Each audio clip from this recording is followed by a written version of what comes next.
A year and a half ago, I repainted the Spinosaurus I got from the dollar store into the Jurassic Park 3 Spinosaurus. I noticed that there was a T-Rex as well, and thought that it would be a great idea to make a companion piece at some point. But there was work to be done. The sculpt had a ton of proportional issues, not to mention the kangaroo pose. But look at that face! It's completely unrecognizable as anything. Nothing like either the Jurassic Park T-Rex or any other Rex I've seen. So a simple repaint wasn't going to cut it.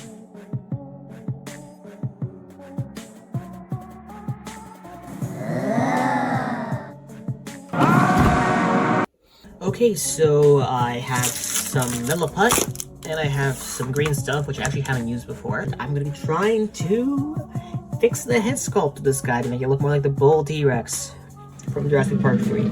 Now, in case I mess it up, say goodbye to this guy's face. When modifying an existing figure, it's important to avoid any oven-hardening materials, since plastic melts in the oven. The best thing is 2-part epoxy clays that air dry and are a lot stronger than normal air dry clay. Of course, some people cast plastic or 3D print parts and whatnot, but I don't know how to do any of that, so we're doing this. Unfortunately, after I started, I realized I made a mistake. Well, that was a waste of time because the head is not wide enough, so I have to do all that again because I have to bulk it up. I'm so smart, guys. I'm so smart. I was thinking two-dimensionally. Looking at the actual head of the JP3 we can see that it's super wide. The best showcase of this is the buck from The Lost World staring daggers at Ian and Sarah with the infant in their convertible.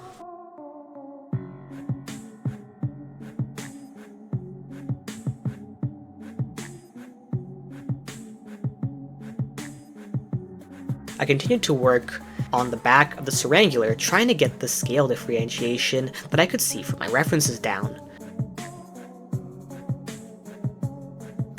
Oh my god, that took so long. For some reason, milliput is super hard to get crisp scale detail, and I had to go over it like a billion times. And I'll come back tomorrow when it's dried.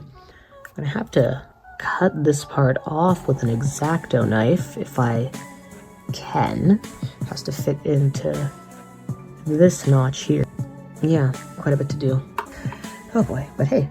I then used my X-Acto knife to cut away parts of the head that didn't look right and jutted out too far in odd places. This of course left some nice plastic shreds all over my desk, and this is the best state it'll be in for the duration of this project.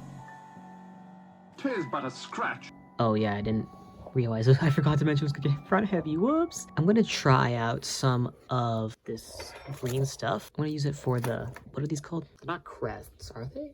Horns? Bosses? Pads? Sheaths? I don't know. The keratinous crap up here.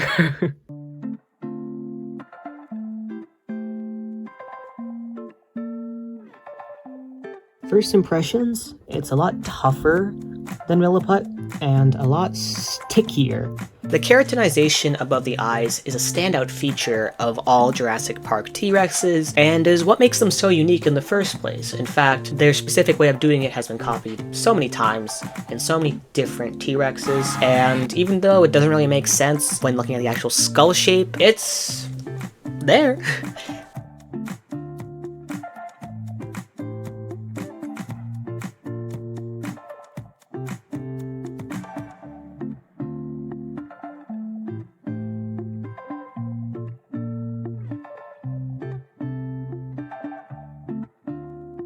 Thoughts on green stuff. It's very hard to actually do a lot of detail work with it because, I mean, my smaller sculpting tools actually have a hard time. I can see why people would like it, but developed a new respect for people who modify their miniatures with this stuff. It feels kind of like pushing chewing gum around, but like really old chewing gum. I know some people mix milliput and green stuff.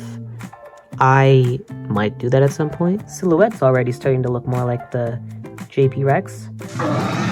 One of my main references for this was the Nanu Once in Future King Bull T-Rex, which was really good because I needed to be able to see things from all angles, but it wasn't actually completely like the film version, so I had to tweak it, of course. Here I'm just adding in the scale details and textures. I filmed this clip earlier, but intelligence isn't my strong suit, so it was in slow motion. Good news is, when I do the other side, which hasn't been done at all, you'll see what I did. Now, while I'm here, I'm extending the bottom jaw so that it's actually not a stupidly huge underbite before going in with Milliput on top of the green stuff to get the textures in. Ultimately, I just wanted to make it look like it could close its mouth. I don't know if I've achieved that so much, but we'll see. Okay, we have to thicken up this neck because, I mean, even without me widening the back of the head, it's still a pencil neck. Pencil neck. Also, these neck wrinkles are kind of unnerving and they don't look like the actual neck wrinkles. Absolutely not. The neck of the bull T-Rex is also quite beefy, as you can see from these different images of both the buck and the bull, which, if you don't know, both are actually the same animatronic, just the bull was repurposed from the buck, painted greener. Again, it's like poetry, so if they rhyme. But it was important to get the wrinkles right, because even though elephant skin isn't really what you'd want to use for a dinosaur, the Jurassic Park T-Rex has a ton of it.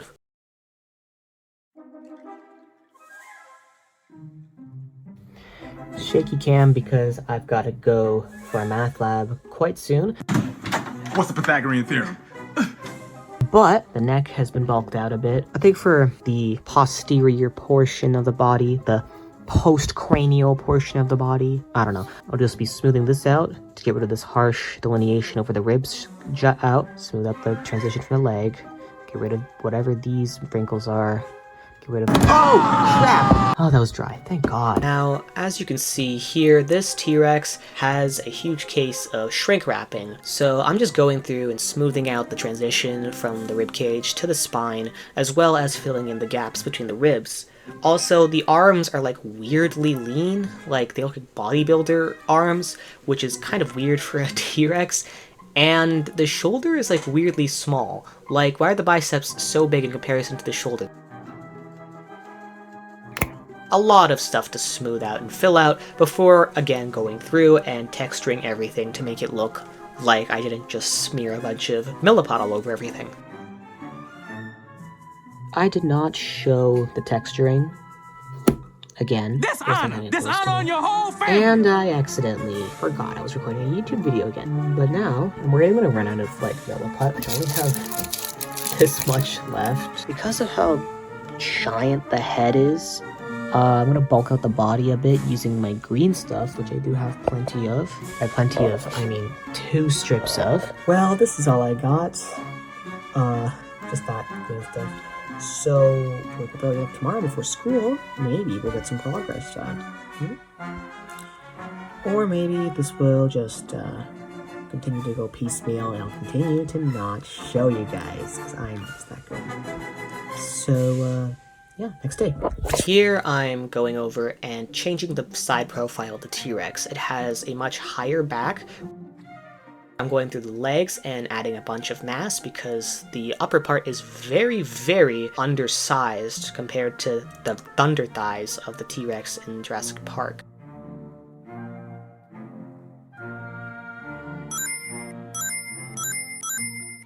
In a lot of different reconstructions, people will go and just use wrinkling textures. Marco Makes does this quite a bit. It isn't necessary sculpting all the scales individually. All you have to do is just score a lot of wrinkles. And even the Nanu figure I referenced earlier doesn't actually do individual scales, but I guess I'm a glutton for punishment or something because I did that anyways. Are you kidding me? Are you out of your mind? I noticed the part where the neck meets with the rest of the torso wasn't quite large enough, so I tried to bulk it out with masking tape, and this would turn out to be a huge mistake later. Also, you like my nails? It was a terrible time to do them, and the deterioration of them is a great timeline for this video.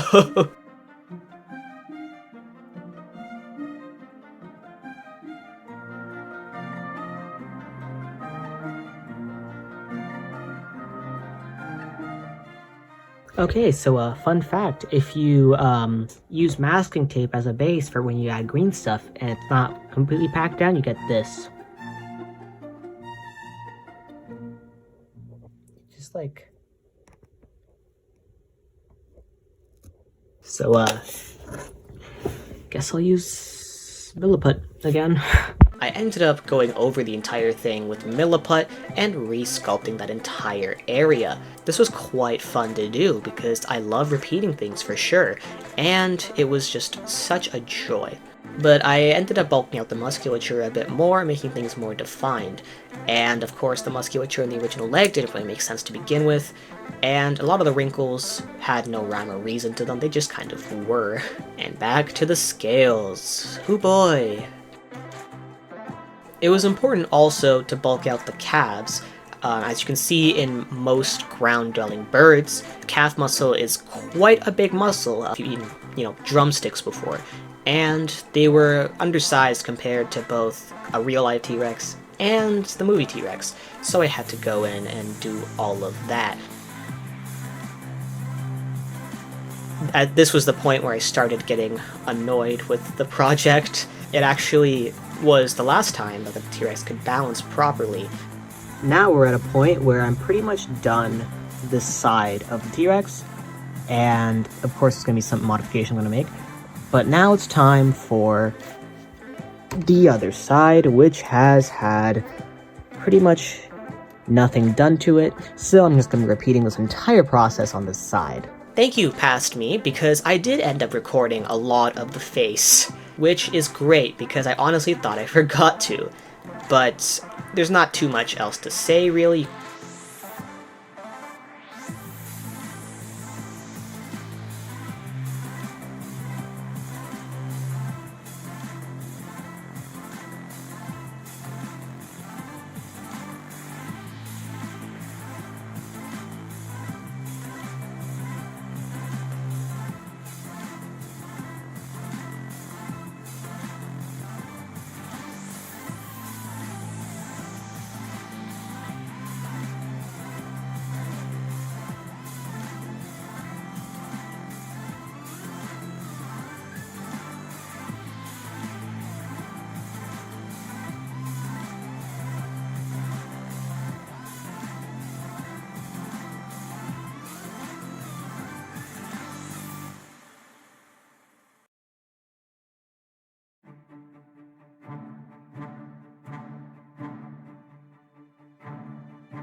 Guys, we have an issue.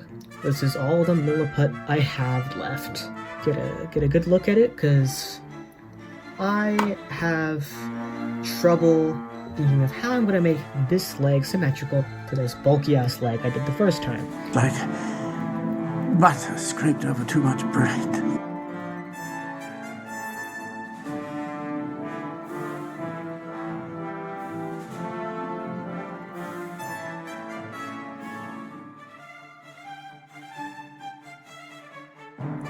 Fantastic news, guys. I had more milliput just in my drawer that looks like it was like 2 or 3 years old. But it probably should still work, right?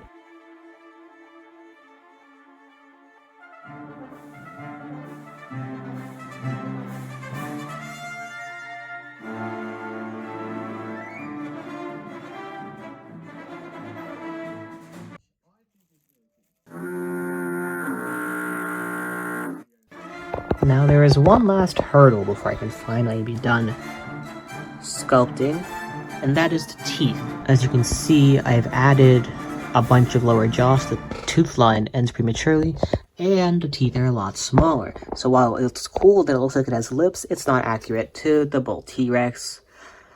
So I don't know what I'm going to do. I think I might use toothpicks and cut out the tooth row. Use super glue. That might be my best option. Also, it doesn't have a tongue. Even Craig has a tongue, so like... Cutting out the teeth was actually not that difficult to do, and was kind of satisfying. Meanwhile, Murray is setting about to conquer the stand, which is a huge... Average dentist appointment. Oh my god. I managed to get all the teeth out and was left with this eerily human-looking gum line. I am done using Milliput. I am sick of it. I'm sick of it.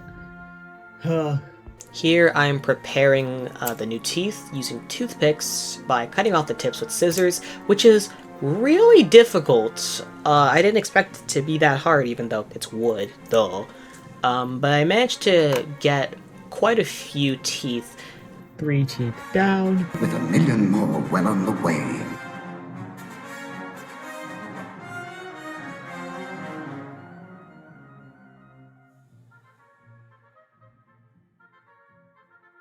Now my dumbass thought that I could make a gum or tooth row for the Rex, but because of the way it worked, and because it wasn't a sculpture that I had made, I was just sculpting on top of a pre-existing toy, the mouth became way too narrow, and the teeth wouldn't really stick anyways.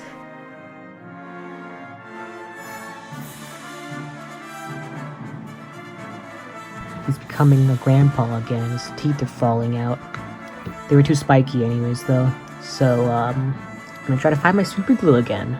I was all out of super glue, so it's off to get some more.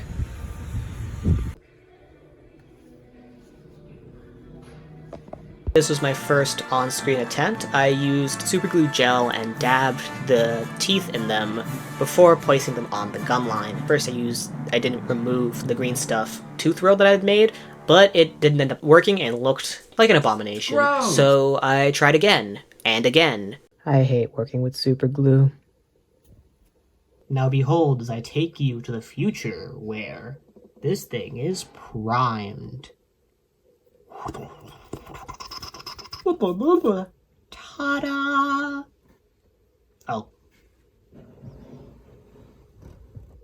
Ta-da! Now for the fun part. After priming, the first thing I did was apply a medium green base coat. And this is obvious because when looking at the actual T-Rex, the main color is this forest green that's quite lovely. So I had to cover the entire thing to make sure that I had a strong foundation to work off of. This is something I didn't do with my Spinosaurus repaint. I just painted straight onto the figure, and I painted the patterns right away instead of having a base coat and working off of it that way. I switched to the face and put in my base colors using combinations of dry brushing and washes. It's actually a lot faster on camera than I thought, so even I can't really keep up with it, but you can see I'm just layering and layering different colors to try to get a look that would look subcutaneous. There's a lot of variety in the different colors, a lot more so than I would have originally thought, but I had to keep using different layers of colors to get what I wanted. Wet blending was my friend in this scenario.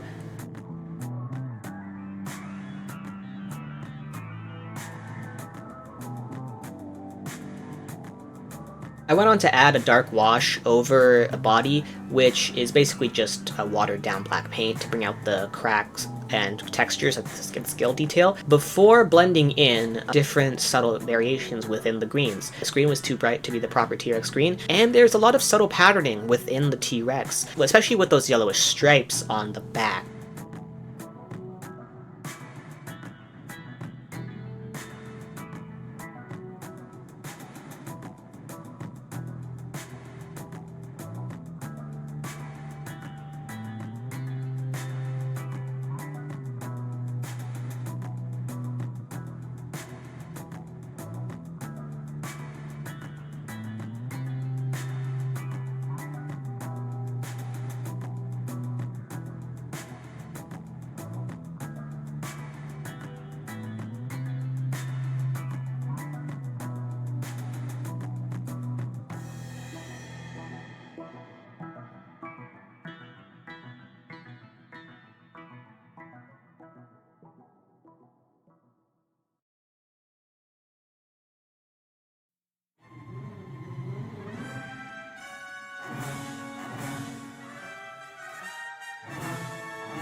Painting the eye was quite difficult because the eye was quite small, smaller than the original eye, I believe. And if I just put a single color with a black dot, it would look too cartoony. So I had to add some blends of different yellows, darker and lighter. And I also had to make the pupils not look in different directions, which is harder than it sounds, but if you get it wrong, the T-Rex will be looking in 2 different directions like a chameleon, and it'll look super wonky.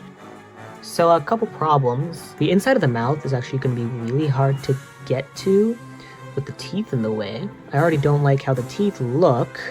And on top of that, they really aren't okay, now they're stable. Where's the one that fell out? Did it fall out? Okay, a bunch of teeth fell out, and I don't like it. So what I think I'm going to do is use some pre-baked Sculpty teeth instead and get rid of these guys. And paint the inside of the mouth before installing the teeth. So, count. Oh.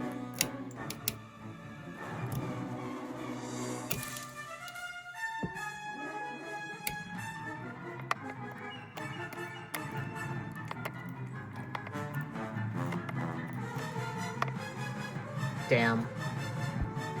Now I'm gonna carve out the inside of the mouth to make more space. Oh, and I cut my finger. Ouch! Yeah. It was bleeding a lot more earlier. But now I can paint the inside of the mouth, fix up what I messed up, and add the teeth in afterwards. Made some teeth, now off to baking. I painted them yellowy white color, but because these teeth would be, you know, pretty gross, it's a T-Rex and their teeth were quite stained, but man, I'm getting it just all over the other parts of the mouth. Oh boy, well look at me struggling there. Oh, and afterwards I added a dark brownish wash to make them look even more stained. And that's the last painting part. So now we're done and on to the reveal.